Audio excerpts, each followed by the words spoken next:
اعوذ باللہ من الشیطان الرجیم بسم اللہ الرحمن الرحیم ام لہم سلم یستمعون فیہ، کیا ان کے پاس کوئی سیڑھی ہے جس پر چڑھ کر وہ خفیہ باتیں سن لیا کرتے ہیں؟ فلیات مستمعہم بسلطان مبین، اگر ایسا ہے تو پھر لے آئے ان میں جو سننے والا ہے وہ روشن دلیل۔ سورہ طور کی آیت نمبر 38 سے یہ شروع ہو رہا ہے آج کا درس۔ اس آیہ کریمہ میں اللہ تبارک و تعالیٰ نے کفار منکرین سے یہ سوال کیا ہے کہ تم جو دعویٰ کرتے ہو، یعنی اللہ کی وحدانیت کا انکار، یہ بھی ایک دعویٰ ہے، نبی کریم علیہ الصلوۃ والسلام کی رسالت کا انکار جو ہے وہ بھی ایک دعویٰ ہے، اور اس کے بعد اگلی آیت میں جو اللہ پاک ان کی ایک بات کا رد فرما رہا ہے، وہ یہ کہتے تھے کہ جو فرشتے ہیں یہ اللہ کی بیٹیاں ہیں۔ اللہ تبارک و تعالیٰ نے ارشاد فرمایا کہ جو ذرائع علم ہیں، حقیقی اور اصلی جو علم کا ذریعہ ہے وہ اللہ کی وحی ہے۔ انسان کے اندر جو ذرائع علم کے حصول علم کے لیے اللہ پاک نے اعضاء فٹ کیے ہیں، یعنی آنکھ کے ذریعے ہم علم حاصل کر سکتے ہیں، دیکھ کے سمجھ سکتے ہیں کہ یہ فلاں چیز ہے، آواز سے ہمارے کان سن کے یہ علم حاصل کر لیتے ہیں، زبان سے چکھ کر حواس خمسہ کے ذریعے بھی علم حاصل کیا جا سکتا ہے۔ لیکن جس قسم کے دعوے یہ لوگ کرتے تھے اس قسم کے، اب آنکھ تو دیکھے گی نا، اس کے سامنے کوئی چیز آئے گی تو اس کے سامنے کوئی چیز نہیں آئے گی تو وہ دیکھے گی نہیں۔ آنکھ موجود ہے لیکن اندھیرا ہے، روشنی کوئی نہیں، تو آنکھ تو پھر کچھ بھی نہیں دیکھ سکے۔ اللہ تبارک و تعالیٰ ارشاد فرما رہے ہیں کہ جو علم کا ذریعہ اصل ہے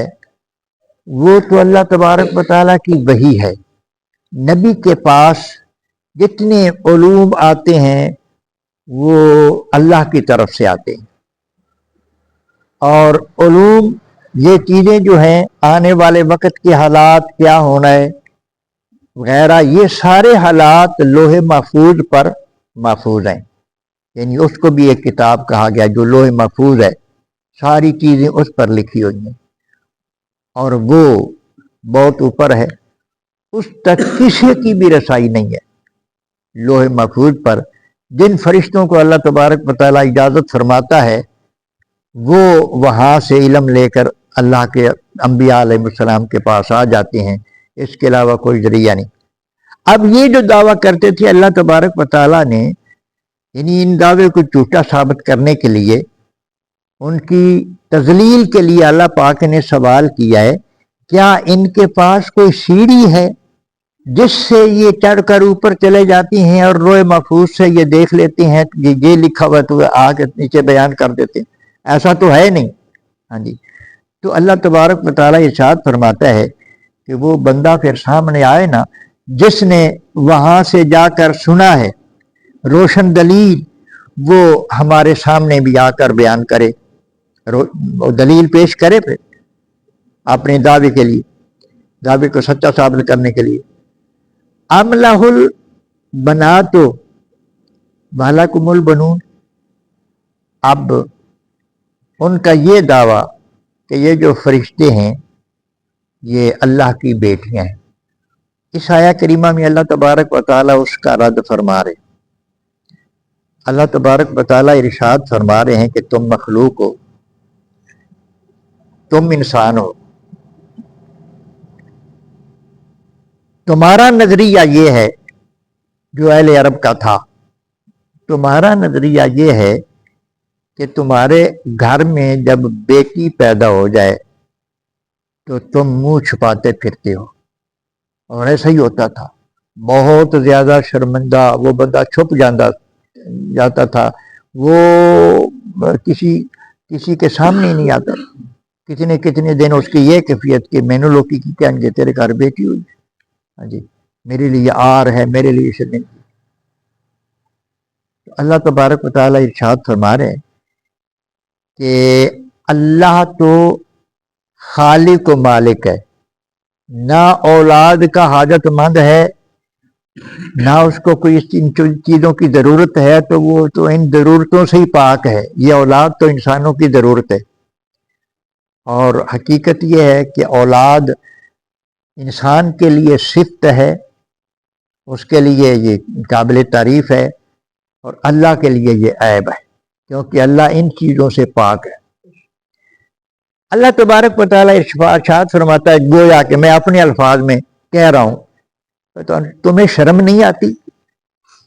وہ مخلوق جس کو تم اپنے لیے آر سمجھتے ہو، اللہ کے کھاتے میں ڈال رہے ہو، کہ تم تو بیٹیوں کو اپنے لیے شرمندگی کا باعث سمجھتے ہو، اور تم ساتھ یہ دعویٰ کرتے ہو کہ فرشتے اللہ کی بیٹیاں ہیں۔ تو ان کی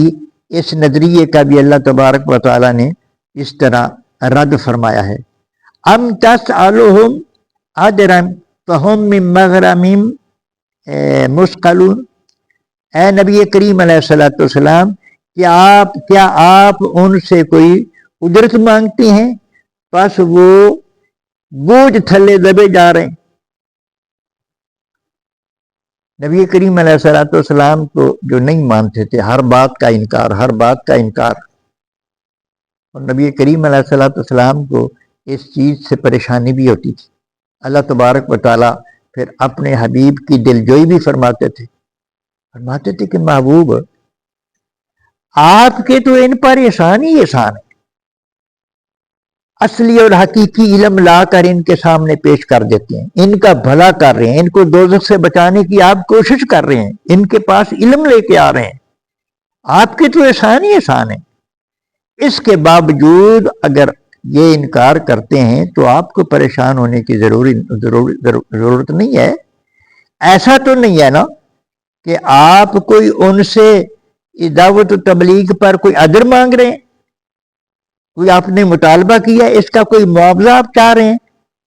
کہ وہ آپ کے مطالبات پورے کرنے میں